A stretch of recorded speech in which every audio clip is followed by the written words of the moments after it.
Hi, this video will show you how to use the new rental item system on the website. So start off by clicking the pink rental items button in the custom toolbar. And when you come into this page, you will be automatically directed to the orders page and the dashboard. So this green menu that shows underneath will give you all the options that you need to handle the rental system. So to see orders that have come in, you can click on orders list, and this will list all of the people who have currently booked a item out. You can see the pickup date and the drop-off date and the amount they paid. You can also go to a calendar view, and you can also in here see individual items that you have out for rent and check on their status in the calendar. And also, if you need to, you can block them off by entering dates and blocking units.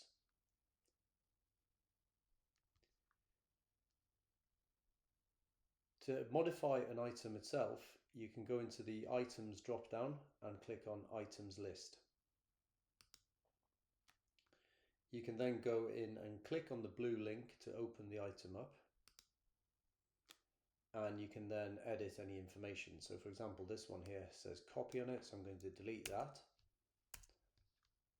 And you can also edit the description here, and you can change an image. You can add additional images. You can change the category which the item is in. And you can also change the visible price of the item. This price here doesn't actually affect the price of the item, it's simply a label. So I'll show you how to edit the prices in the fares table shortly. Please don't change any of these settings here, because the system has got a custom override on it which allows people to only book at the first of the month, and changing these settings here could affect that, how it works. So once I've made my changes, I can then click save and close. If I need to add a new item to the system, so for example, I need to add a new assessment item, so I'm going to choose the category assessment. I'm then going to pick a item which I need to change or add. So I'm going to, for example, add a new teaching number in the classroom assessment. So I'm going to tick the item, click on the actions button and click clone item. This then creates a second version of the same item, and it's called copy. You can change this to anything you like at this stage. It's a good way to add a new item, because it means the settings are entered correctly into the system, because they're duplicated from an item that is working correctly. So again, you can go ahead and change the details, the description, the images, and the visual price, and so on. I'm going to cancel this. So there are your items.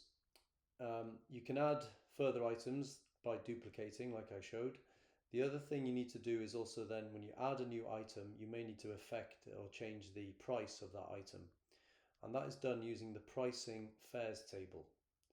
So clicking into fares table, we can then pick the item that we need to modify.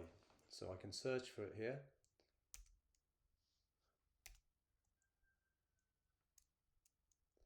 So for example, I have one here beginning with S, which is, I was looking for the one called smooth. That was it. So again, I can type in smooth. That's it. That's smooth 5S combo.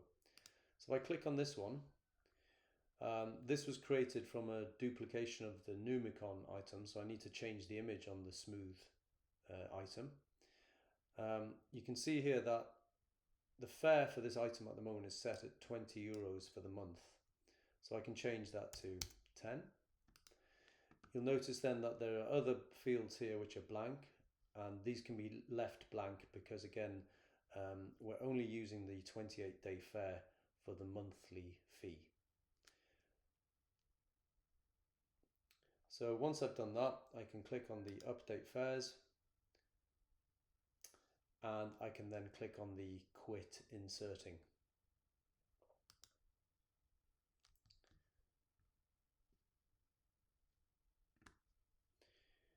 If I need to go to give somebody a discount on an item, I can go to management and come down to coupons.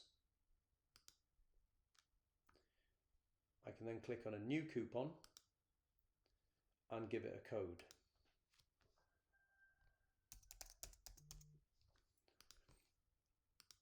It could be then a permanent type or a gift type and a percentage. So I could give it 10%. And you can then apply which items you want to give the coupon on. So I can either search for individual items, or I can keep it on all items. I can then set the dates as well for the coupon valid. And I can also set a minimum price for when the coupon should be applied. So again, I'm going to cancel this.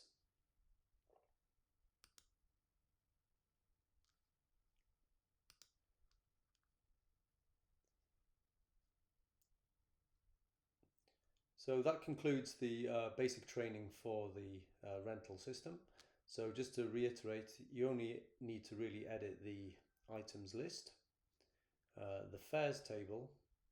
You can view the orders list and the dashboard and the calendar, and you can also add new coupons to the system.